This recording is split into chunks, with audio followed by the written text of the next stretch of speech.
सर्व श्रोत्यांना आदरपूर्वक नमस्कार. मागील भागामध्ये आपण पाहिले की उद्धवास भगवंतांनी स्वतःचे सर्व व्यापकत्व व्यक्त केले. तसेच सत्ययुग, त्रेतायुग, द्वापारयुगाचे वर्णन करून त्या युगात अवतार घेण्याचे प्रयोजन सांगितले. 4 वर्ण, त्यांची लक्षणे, 4 आश्रमांचे वर्णन केले. तसेच कोणते नियम पाळावे हे देखील विशद केले. त्यापुढे गृहस्थाश्रम ठराविक काळ करून नंतर मुले व पत्नीचे परवानगीने वानप्रस्थाश्रम स्वीकारावा, त्याचे नेमधर्म देखील उद्धवास सांगितले. त्याचबरोबर भगवंत या अध्यायामध्ये मानवी देहाचे श्रेष्ठत्व वर्णन करतात. मनुष्य शरीर हे सर्व शुभ फळांच्या प्राप्तीचे मूळ आहे. या संसार सागरातून पलीकडे जाण्यासाठी सुदृढ अशी ती एक नाव आहे. या सृष्टीत 84 लक्ष योनी आहेत, पण केवळ मनुष्य देह ब्रह्मज्ञान प्राप्त करण्याचा अधिकारी आहे. म्हणून मानवी देहाला आद्य असे संबोधले आहे. जेव्हा पुण्य आणि पाप यांचे माप सारखेच भरते तेव्हा मनुष्य जन्म प्राप्त होतो. पण ज्याप्रमाणे घोडेस्वार घोड्याला वश करताना आपल्या इच्छेप्रमाणे चालवण्याची इच्छा ठेवतो आणि अनेक प्रयत्नांनी वश करतो, त्याप्रमाणे मनाला देखील अनेक प्रयत्नांनी माणसाने वश करायला हवे, तरच त्यास ब्रह्मज्ञानाची प्राप्ती होते. त्यासाठी यम, नियम, आसन, प्राणायाम, प्रत्याहार, धारणा, ध्यान, समाधी इत्यादी योग मार्गाने आत्मविद्या तसेच भगवंताची उपासना करावी. जे या मार्गावरून जातात त्यांचे परम कल्याण होते. श्रीकृष्ण उद्धवास भगवंत प्राप्तीचे 3 मार्ग सांगतात. एक भक्तियोग, ज्ञानयोग आणि कर्मयोग. जे या मार्गावरून बाजूला होऊन चंचल मनाची शिकार होतात ते पुन्हा पुन्हा जन्म मरणाच्या चक्रात सापडतात. पुढे भगवंत म्हणतात की उद्धवा, प्रकृती, पुरुष, महत्त्व, अहंकार, पंचमहाभूते, 5 विषय आणि मनासह 11 इंद्रिय अशी मिळून 25 तत्व या मानवी शरीरात आहेत. ही सर्वांमध्ये सारखीच भरलेली आहे. एकही कमी नाही आणि एकही जास्त नाही. तसेच ब्रह्मदेवापासून ते माशीपर्यंत सर्वात जीव चैतन्य समान रूपात आहे.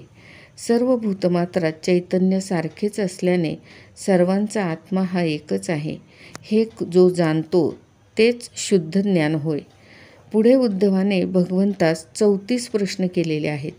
त्याचे उत्तर अगदी सहज, सुलभ व सोप्या भाषेत भगवंत देतात आणि नाथांनी ते दैनंदिन जीवनातील दाखले देऊन अतिशय सुंदर प्रकारे वर्णन केलेले आहेत. त्यातील पहिला प्रश्न उद्धवाने असा केला की हे भगवंता, यम नियम म्हणजे काय?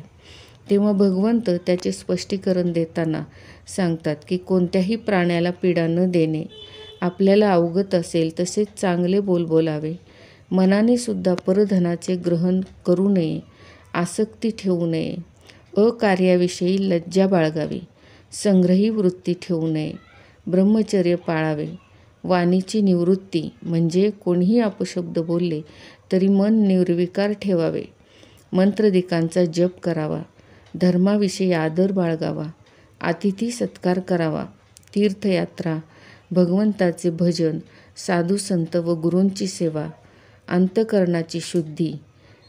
उद्धवा, जीवन जगताना एवढे नियम जरी पाळले तरी तो माझ्या चरणास शरण येतो आणि कृपेस पात्र होतो.